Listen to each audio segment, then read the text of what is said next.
Hello everyone. So good morning guys, कैसे हो आप सभी लोग? उम्मीद है अच्छे होंगे।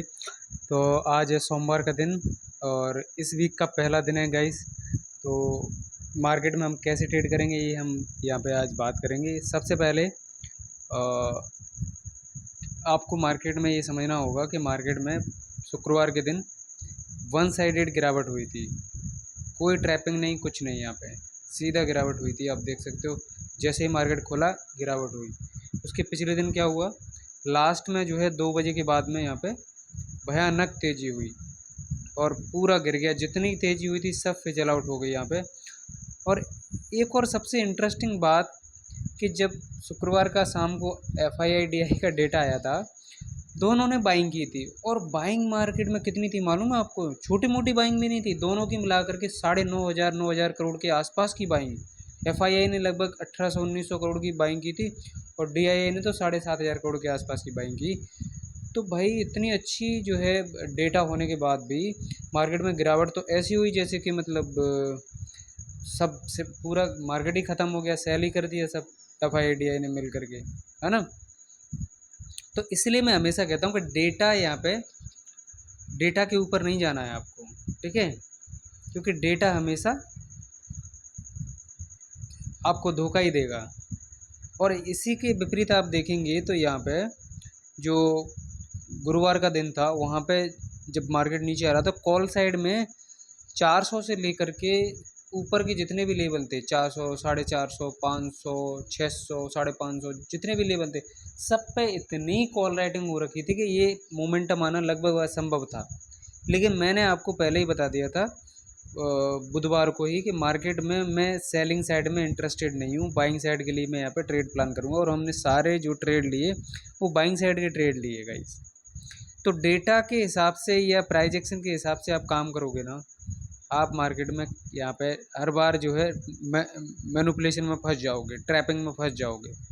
तो कैसे काम करना है आपको? यहाँ पे आपको मार्केट में समझना है साइकोलॉजिकली मार्केट को। साइकोलॉजिकली मतलब कि पिछले दिन मार्केट ने क्या किया, तो उस चार्ट को रिपीट करने के द्वारा से चांसेस बहुत कम होते हैं।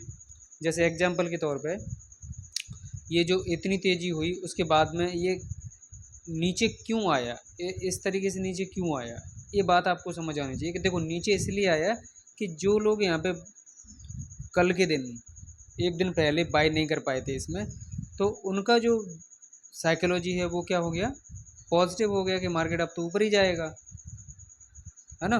क्योंकि किसी की हिम्मत ही नहीं होगी कि कोई पुट ले ले या सेल कर ले यहाँ पे। तो ये साइकोलॉजिकली समझो आपके यहाँ पे आपकी साइकोलॉजी को पहले मार्केट ने बुलिश बनाया और सभी लोगों ने 90% से ज़्यादा लोगों ने यहाँ पे कॉल ही खरीदे होंगे शुक्रवार के दिन और सबको लॉस करवा दिया यहाँ पे,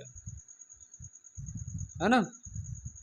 तो अब ये नीचे क्यों आया, ऊपर कब जाता, नीचे कब आता, ये समझो पहले आप। देखो अगर मार्केट को ऊपर जाना होता तो मार्केट क्या करता, गैप अप ओपन करता। क्या करता? Gap up. लेकिन मुझे नहीं लगता कि अगर गैप अप भी ओपन करता तो भी मार्केट नीचे आता, यहाँ पे ऊपर जाता या नीचे आता। मुझे लगता है गैप अप ओपन होता तो मार्केट साइडवेज हो जाता है, इसी रेंज में ऊपर साइडवेज हो जाता 100 पॉइंट के अंदर ही। तो ऊपर जाने का तो कोई सवाल ही नहीं था। बाकी यहाँ पे नीचे इसलिए आया क्योंकि ऑलरेडी इसने ट्रैप कर लिया जो बाय करके गए गैप डाउन दे करके। अब जैसे ही गैप डाउन हुआ तो लोग यहाँ पे पहले ही फंस चुके हैं, क्योंकि जब 3:30 बजे के आसपास 3:25 3:20 के आसपास आप पोजीशन बना के गए होंगे तो सबसे टॉप पे आपने कॉल को ख़रीदा होगा। अब उसको क्या है, मार्केट ने डायरेक्टली आपको यहाँ पे ट्रैप कर लिया, है ना। डायरेक्टली ट्रैप कर लिया क्योंकि आपको गैप डाउन दे करके आपके कॉल के प्राइस ऑलरेडी नीचे क्लो बोले आपके, तो लॉस में चल रहे हो, तो आप सोच रहे हो कि कोई पुल बैक आए तो मैं निकलूँ यहाँ से। लेकिन मार्केट ने आपको डायरेक्टली यहाँ पे लपेट लिया, आपको मौका ही नहीं दिया। आपको मजबूरी में बड़ा लॉस लेके जाना ही पड़ा होगा जो कॉल होल्ड करके गए होंगे वो, है ना। तो अब हम देखते हैं कि यहाँ पे आज कैसे काम कर सकते हैं। अब आज दो तरीके हैं, हमें आज क्या करना है। पहला जो हमारा जो सोच है वो ये है कि सेलिंग नहीं करनी है, यानी कि पुट नहीं लेना है। हम किसी भी परिस्थिति में पुट नहीं लेंगे क्योंकि यही चार्ट अब रिपीट नहीं होगा।